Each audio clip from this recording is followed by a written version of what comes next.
लेकिन क्या आप जानते हैं कि गुरु तेग बहादुर की हत्या किसने की थी?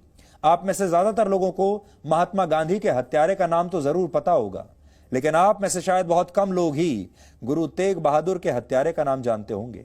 इस हत्यारे का नाम था औरंगजेब, जो एक क्रूर मुगल बादशाह था। और कुछ वर्ष पहले तक औरंगजेब के नाम पर दिल्ली में एक सड़क थी और आज भी एक लेन का नाम औरंगजेब के नाम पर ही है।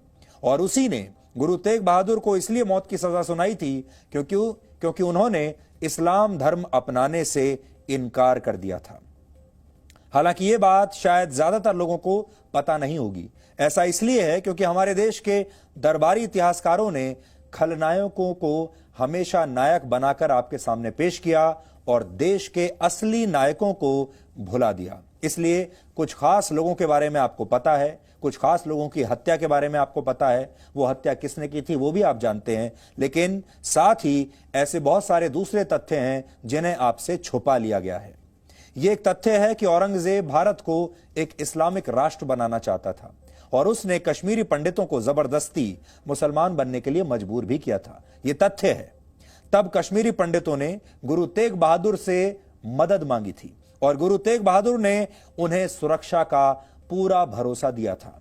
इस पर औरंगजेब ने गुरु तेग बहादुर को बंदी बना लिया और तरह तरह की यातनाएं दी। उनके शिष्यों को उनके सामने ही जिंदा जला दिया गया। गुरु तेग बहादुर को इस्लाम अपनाने के लिए कहा गया और गुरु तेग बहादुर ने जब इनकार कर दिया तो औरंगजेब ने उनका सिर कटवा दिया। और इसी बलिदान की याद में हर वर्ष शहीदी दिवस मनाया जाता है।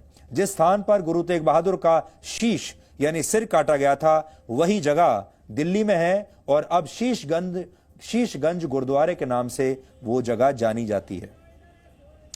और आपको जानकर बड़ा दुख भी होगा कि इसी शीशगंज गुरुद्वारे से कुछ किलोमीटर दूर दिल्ली के लटियंस जोन में संसद भवन के बहुत करीब और जहां एक ऐसा इलाका लटियंस जोन जहां भारत के बड़े बड़े मंत्री रहते हैं, बड़े बड़े जज रहते हैं, बड़े बड़े नेता लोग रहते हैं, उसी जगह पर औरंगजेब के नाम पर एक सड़क का नाम भी रखा गया था।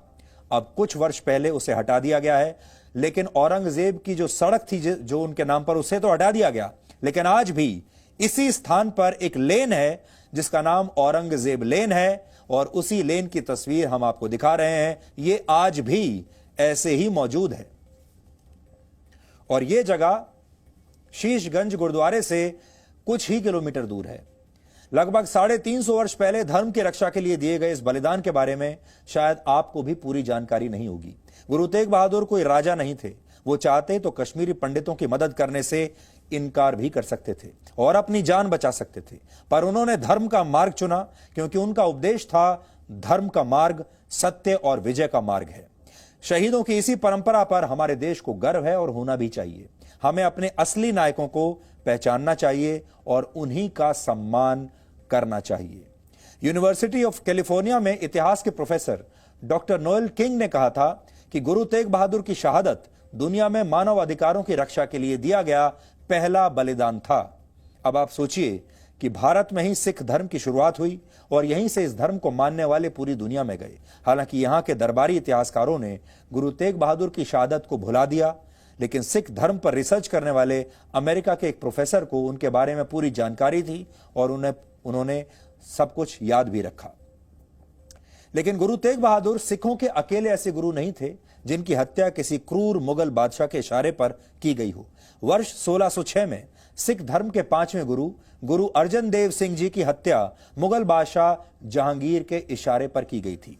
जहांगीर वो क्रूर शासक था जिसे हमारे देश के दरबारी इतिहासकारों ने बहुत धर्मनिरपेक्ष और दूसरे धर्मों का सम्मान करने वाला एक शासक बताया था। उसे बेहद न्यायप्रिय बताया गया।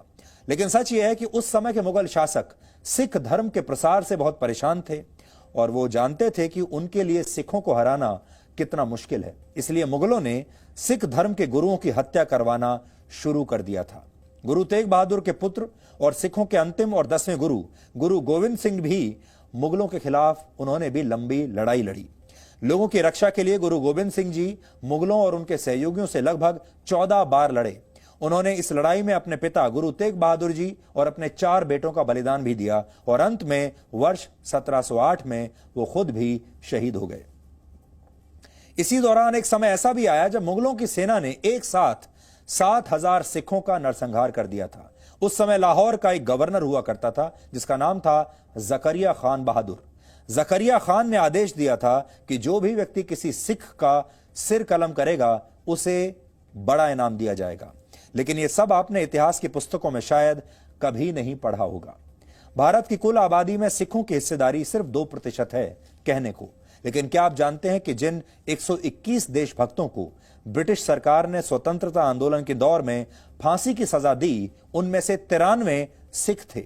जिन 2,626 लोगों को उम्र कैद की सजा दी गई, उनमें से 2,147 सिख थे। यानी देश को विदेशियों के चुंगल से आजाद कराने में भारत के सिख समुदाय की बहुत बड़ी भूमिका रही है और इनमें गुरु तेग बहादुर से लेकर भगत सिंह जैसे वीरों का बहुत बड़ा योगदान है।